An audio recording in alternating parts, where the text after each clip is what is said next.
Quand une personne abandonne même le monde, elle vient au Seigneur, son niveau intellectuel descend. Alors, je voulais bien comprendre, je voulais connaître un peu parce que la question était sortie. Et comme ça, je dis, mais pourquoi tu poses cette question? Parmi nous, il y a des intellectuels. Et il ajoute, il dit, mais mon petit frère, depuis qu'il est à l'église, lui qui était toujours des bonnes moyennes, premier de la classe, mais maintenant qu'il est au Seigneur, il ne fait qu'échouer. Donc, la vie chrétienne nous amène l'échec ou pas. C'était sa question. Nous disons toujours que le meilleur chrétien, c'est celui-là qui comprend bien l'enseignement que Dieu donne. Quand vous ne comprenez pas, vous allez rester là, vous allez perdre le temps. Il faut comprendre la parole de Dieu.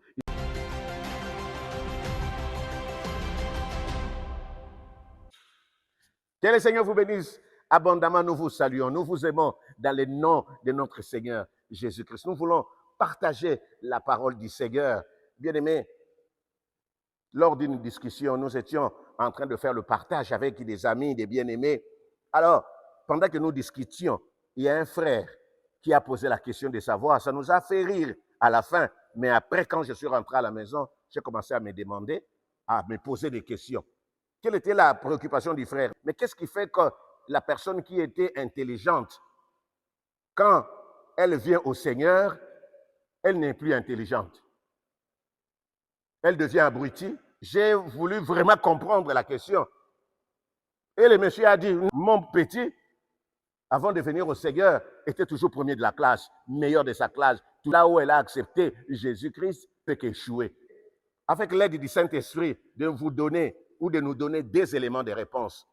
Si vous avez des compléments de réponse dans les commentaires, essayez de nous écrire ce que le Seigneur vous a mis à cœur. Le premier élément, il y a des hommes qui, lorsqu'ils acceptent Jésus-Christ comme Seigneur et Sauveur, ils deviennent idiots, ils deviennent abrutis.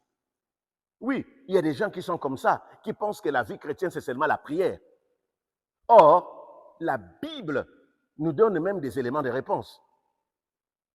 Quand nous lisons dans le livre de Jean, chapitre 14, verset 26, « Mais le consolateur, l'Esprit Saint, que le Père enverra en mon nom, vous enseignera toutes choses et vous rappellera ce que je vous ai dit. » Le Saint-Esprit rappelle quoi? Ce que le Seigneur nous a dit. Il ne ramasse pas à gauche, à droite, mais le Saint-Esprit nous rappelle ce que nous connaissons. C'est-à-dire quoi? Quand j'accepte Jésus-Christ, je dois continuer à m'informer. Je dois continuer à me parfaire, à apprendre. Parce que devant n'importe quelle situation, le Saint-Esprit va prendre un point pour me le rappeler. Mais si je dis maintenant que j'ai accepté Jésus-Christ, je ne veux plus étudier, je ne ferai plus de recherches, maintenant ma vie c'est seulement la prière, la personne elle-même prend la décision de devenir idiote. Or, avec Jésus-Christ, nous devons être excellents dans tout ce que nous faisons. Le Saint-Esprit enseigne et rappelle tout ce que Dieu nous a dit.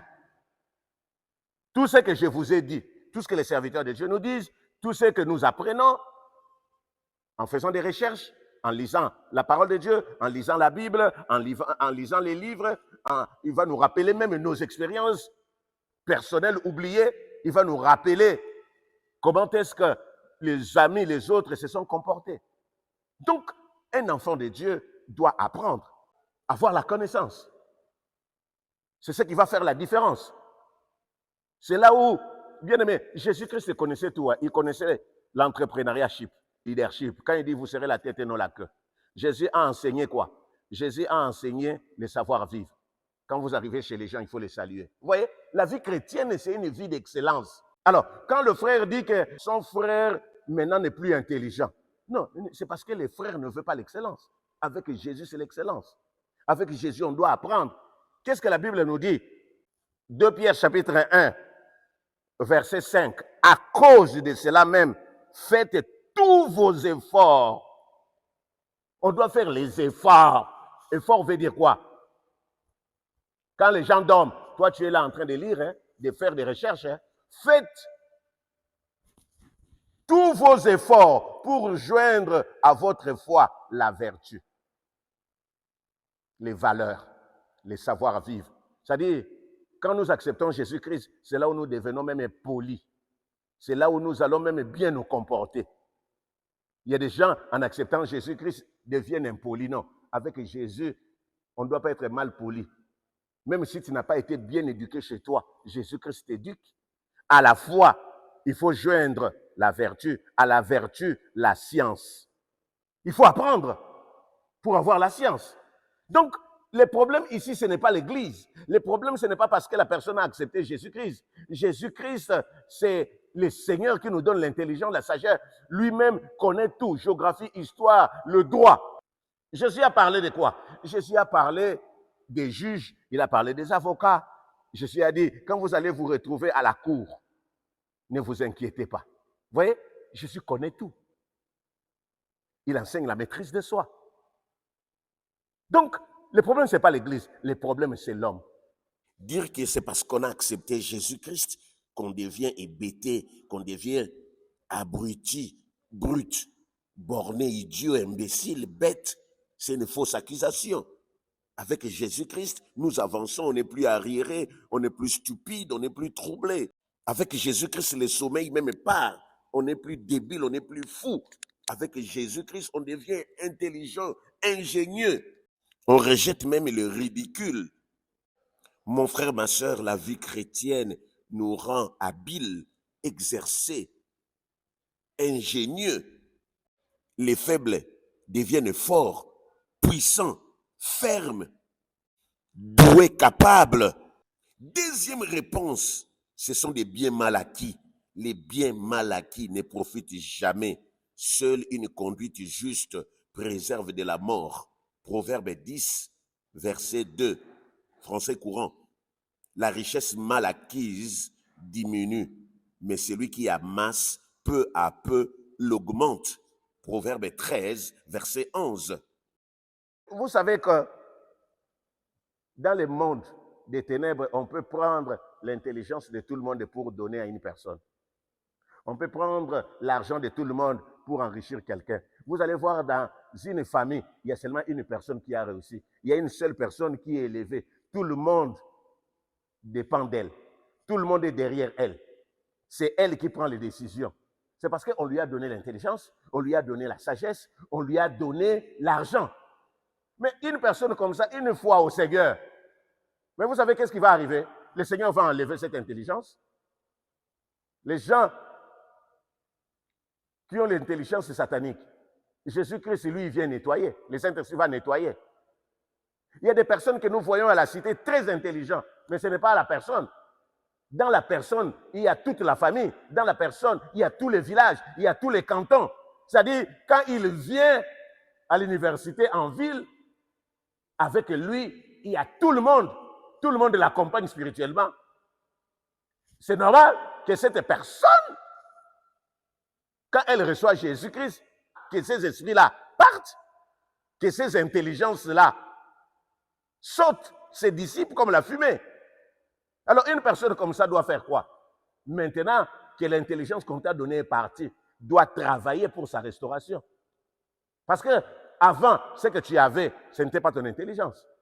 Tu avais la facilité d'avoir l'argent. Maintenant, tu dois travailler dur pour avoir l'argent. Au lieu de dire que non, depuis que je suis au Seigneur, Jésus a tout pris. Non, Jésus-Christ a restauré seulement les gens que tu as retenus prisonniers.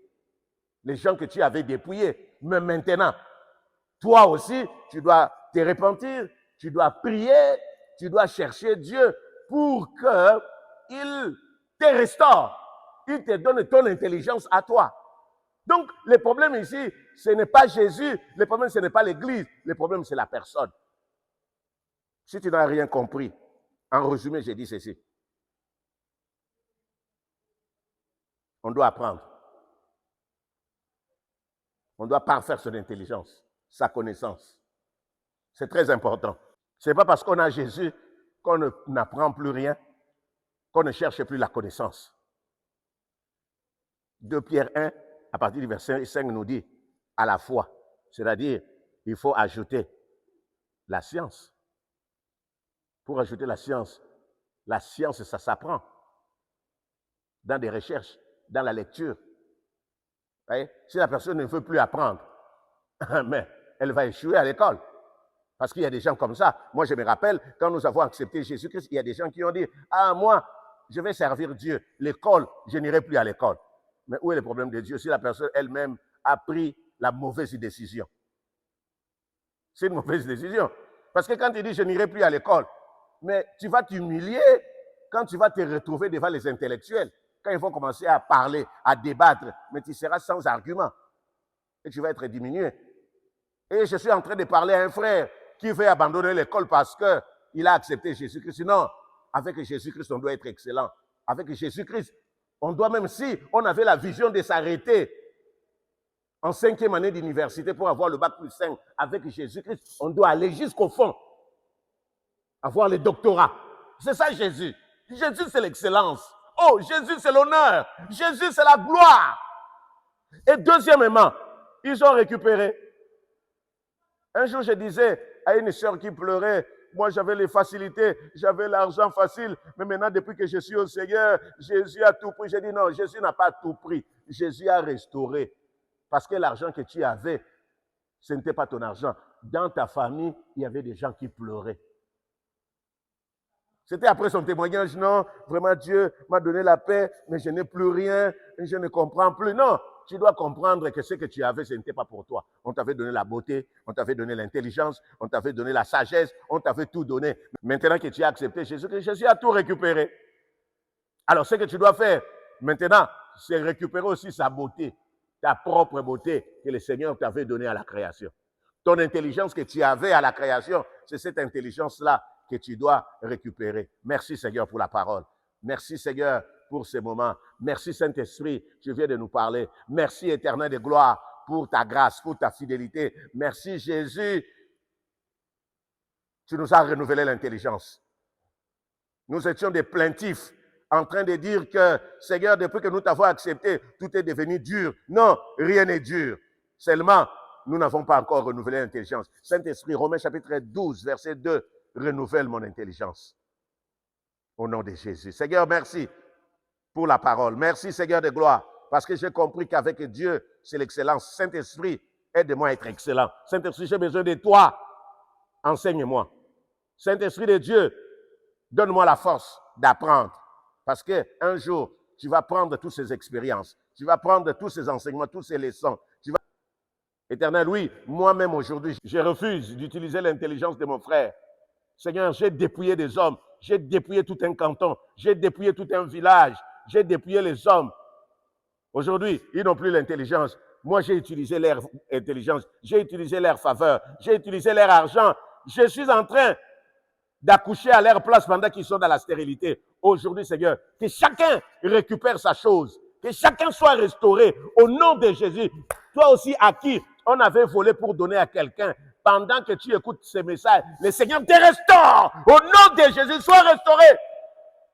Tu as été dépouillé. Et regarde, tu es belle, mais personne ne te voit. C'est parce qu'il y a quelqu'un qui utilise ta beauté. Et toi, tu es là, dépouillé de tout. Aujourd'hui, le Seigneur te restaure. Au nom de Jésus. Amen.